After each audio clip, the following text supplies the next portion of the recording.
ওই দিন আমি বাসায় একাই ছিলাম। তো বাসায় আমি একা থেকে কী করেছি একা সব কিছুই কিন্তু আপনারা আমার এই ভিডিওতে দেখতে পাবেন। সো হ্যালো এভরিওয়ান, আসসালামু আলাইকুম। তো এই যে দেখেন আমি এই যে হচ্ছে মোরগ পোলাওটা কিনে নিয়ে এসেছিলাম দুপুরে খাওয়ার জন্য। কারণ বাসায় কিছু রান্না ছিল না। আর যেগুলো ছিল ওইগুলো আমি খাই না। সে কারণে এটা আমি কিনে নিয়ে আসছিলাম সাহেবান থেকে। আর এই যে দেখেন এই মোরগ পোলাওটার সাথে কিন্তু একটা ঝোলও দিয়েছে, একটা ডিম ছিল, তারপরে হচ্ছে একটা লেগ পিস ছিল। আর এই মোরগ পোলাওটা কিন্তু খেতে অনেক বেশি মজা ছিল। আর আমার এমনিতেই মোরগ পোলাও, তেহেরি এগুলো খেতে অনেক বেশি ভালো লাগে। তো আপনাদের মধ্যে এরকম কারা আছেন যারা হচ্ছে মোরগ পোলাও, তেহেরি বা কাচ্চি এগুলো খেতে অনেক বেশি পছন্দ করেন? হচ্ছে এক কথায় হচ্ছে বিরিয়ানি লাভার কারা আছেন সেটা কিন্তু আমাকে কমেন্টে জানিয়ে দিবেন। তো এই যে দেখেন আমি এখানে প্যাকেট থেকে ঝোলটা খুলে নিলাম। ঝোলটা আমাকে আলাদা করে দিয়েছিল যেন হচ্ছে পড়ে না যায় এই কারণে। আর এই যে ভেতর থেকে দেখেন আমি এখন একটা করে সব কিছু বের করব। এখানে ছিল ১ পিস ডিম সিদ্ধ, তারপর একটা লেগ পিস ছিল, ২ পিস শসা ছিল, একটা লেবু, একটা কাঁচামরিচ ছিল। তো সব কিছুই ছিল মোটামুটি। তো আমি শুধু একটা প্লেটে ঢেলে নিয়েছি। নিয়ে এখন এগুলো খাওয়ার পালা। তো ওগুলো খাওয়া দাওয়া শেষ। তারপরে হচ্ছে বিকালের দিকে আপু চলে এসেছে বাসায়। এসে হচ্ছে এই যে দেখেন এখানে রান্নাবান্না শুরু করে দিছে। তো এখানে কি রান্না করবে না করবে সব কিছুই কিন্তু দেখতে পাবেন। তার জন্য পুরো ভিডিওটা দেখতে হবে। ভিডিওটা কিন্তু স্কিপ করা যাবে না। এই তো এখানে আমি আপনাদের সঙ্গে রেসিপি ভিডিওটা শেয়ার করব। সব মানে যা রান্না করেছে সেগুলোর রেসিপি শেয়ার করব। তো এই যে দেখেন তেলটা গরম হওয়া পর্যন্ত আমাদের অপেক্ষা করতে হবে। তারপর এখানে দিয়ে দিল জিরা ফোড়ন দেওয়ার জন্য। আর এইরকমভাবে হচ্ছে তরকারিতে আস্ত জিরা কারা দিয়ে থাকেন এটা কিন্তু কমেন্টে জানিয়ে দিবেন। এরপরে দিয়ে দিল হচ্ছে পেঁয়াজ কুচি। পেঁয়াজের পরিমাণটা কিন্তু বেশি দিলে সেই তরকারিটা খেতে কিন্তু বেশি টেস্ট হয়ে থাকে। তো আমরা পেঁয়াজের পরিমাণটা একটু বেশি দিয়ে থাকি যেকোনো তরকারিতে। তো এই যে দেখেন পেঁয়াজটাকে খুব ভালোভাবে এখন ব্রাউন কালার করে নিতে হবে। তো এখানে কি রান্না করা হবে আপনারা গেস করতে থাকেন। আমি দেখি কে বলতে পারেন।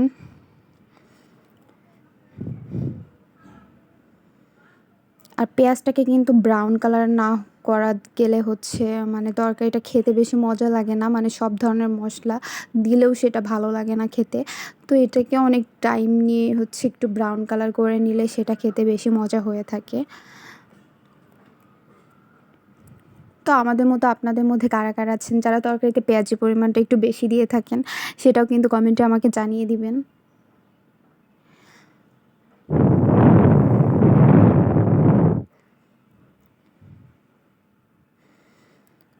তো পেঁয়াজটা যখন ব্রাউন কালার হয়ে গেছে তখন এখানে দিয়েছে আদা বাটা, রসুন বাটা ২ টা একসাথে আমরা মিক্সড করে রেখে দেই ফ্রিজে সবসময়। তো এটাই দিয়ে দিল এখন।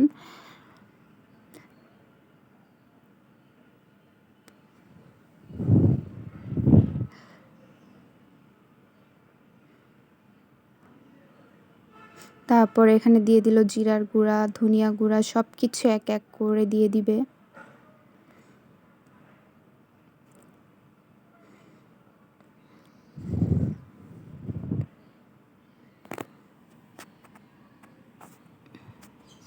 এরপর দিয়ে দিল হচ্ছে মরিচের গুঁড়া। আর এই মরিচের গুঁড়াটা কিন্তু আমাদের হচ্ছে বাড়ির হচ্ছে মরিচের গুঁড়া। মানে বাড়িতে হচ্ছে এটা হচ্ছে আম্মু অনেকগুলো গুঁড়া করছিল। করে হচ্ছে এটাকে মেশিনে ভাঙাইছিল অবশ্য। ভাঙায় তারপরে এটা হচ্ছে দিয়ে দিছে আরকি। তো এই মরিচের গুঁড়ার কালারটা কিন্তু অনেক সুন্দর হয়ে থাকে। এটা অনেক মানে একদম লাল কালার হয়ে যায় তরকারিতে দিলে তরকারিটা। এরপর দিয়ে দিচ্ছে হলুদের গুঁড়া, তারপরে লবণ, কাঁচামরিচ সব কিছুই দিয়ে দিয়েছে। আর আমরা কিন্তু ঝালটা একটু বেশি খাই।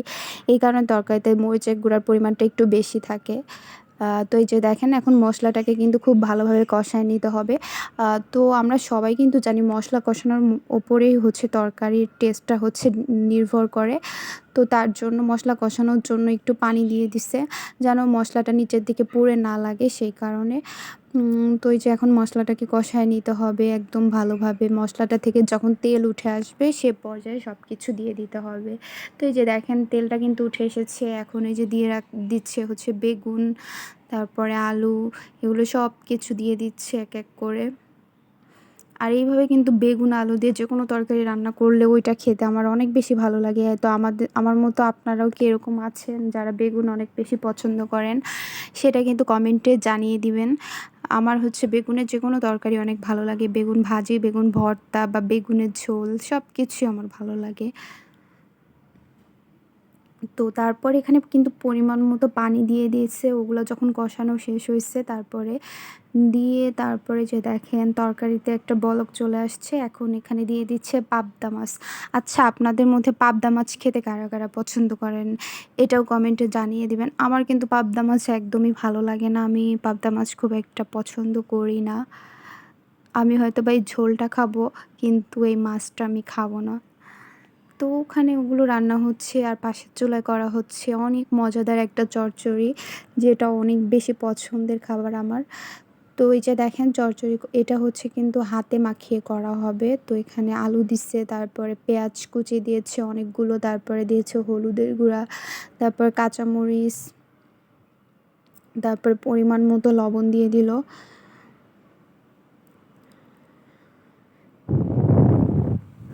এবার দিয়ে দিচ্ছে তেল। আর চচ্চড়িতে কিন্তু তেলটা একটু বেশি দিতে হয়, না হলে হচ্ছে দেখা যায় চচ্চড়িটা কিন্তু হচ্ছে পুড়ে যায়, আর পুড়ে গেলে সেই চচ্চড়িটা কিন্তু খেতে বেশি একটা মজা লাগে না। তো চচ্চড়ি লাভার কারা কারা আছেন বলেন তো, এটাও কিন্তু কমেন্টে জানিয়ে দিবেন। এরপরে একটু আদা বাটা দিয়েছে, দিয়ে এটাকে খুব সুন্দরভাবে হাত দিয়ে দেখেন কীভাবে মাখায় নিচ্ছে। এটা যত ভালোভাবে আপনি মাখায় নিতে পারবেন তরকারিটা খেতে বেশি টেস্ট হবে। তো ওই যে এটা ওই যে দেখেন এখনও মাখাচ্ছেই। আর এইখানে কিন্তু মরিচের গুঁড়া দেওয়া হয় নাই, যেহেতু কাঁচা মরিচ দেওয়া হয়েছে তো এখানে মরিচের গুঁড়াটা না দিলেও চলে। তারপরে আপনারা যদি আরও বেশি ঝাল খেতে চান সেক্ষেত্রে আপনারা দিতে পারেন। তো এখানে দিয়েছে বেলে মাছ, ট্যাংরা মাছ, তারপরে হচ্ছে চিংড়ি মাছ। এখানে একদম ছোট ছোট চিংড়িগুলো ছিল, দেশি চিংড়ি যাকে বলে আর কি, সেগুলোই ছিল। তো এটা দিয়ে চচ্চড়িটা করা হবে। যখন দেখবেন আপনার মুখে একদমই খাবারের রুচি নেই, তখন কিন্তু আপনারা এই যে এরকমভাবে চচ্চড়ি করে ভাত খেয়ে দেখবেন, আপনাদের রুচি একদম ফিরে আসবে।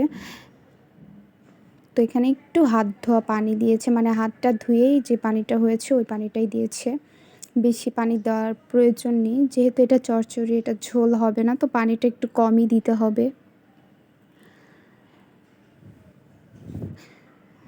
দিয়ে এটাকে এখন চুলায় বসায় দিতে হবে। তো এই যে দেখেন আমার চচ্চড়িটা কিন্তু আমাদের হয়ে যাচ্ছে। তো আমি মাঝখানে একটু এসে ভিডিও করেছিলাম, দেখেন দেখতে কতটা ইয়াম্মি লাগতেছে। আর এটা ছিল আমাদের হচ্ছে মাছের তরকারির ফাইনাল লুক। তো কেমন লেগেছে ভিডিওটা সবাই কমেন্ট করে জানিয়ে দিবেন। আর এরপরে চলে আসছি হচ্ছে আমরা সব আম হচ্ছে প্যাকেট থেকে বের করে এই যে সুন্দর করে রেখে দেওয়ার জন্য খাঁচিতে করে। আর এই আমগুলো কিন্তু আমাদের বাড়ির আম, এখানে ছিল ফজলি আম, তারপরে হাড়িভাঙা আম, অনেক আম ছিল এখানে। তো এগুলো বাড়ি থেকে পাঠানো হয়েছে, তো এগুলোকে এখন রেখে দিচ্ছে। আর এই আমগুলো কিন্তু কাঁচা ছিল একদমই, তো এগুলোকে পাকার জন্যই এভাবে রেখে দেওয়া হচ্ছে। আর এগুলো ছিল আমাদের বাড়ির গাছের লেবু, দেখেন লেবুগুলোতে কিন্তু অনেক বেশি রস ছিল। তো আজকে ভিডিওটা এই পর্যন্ত।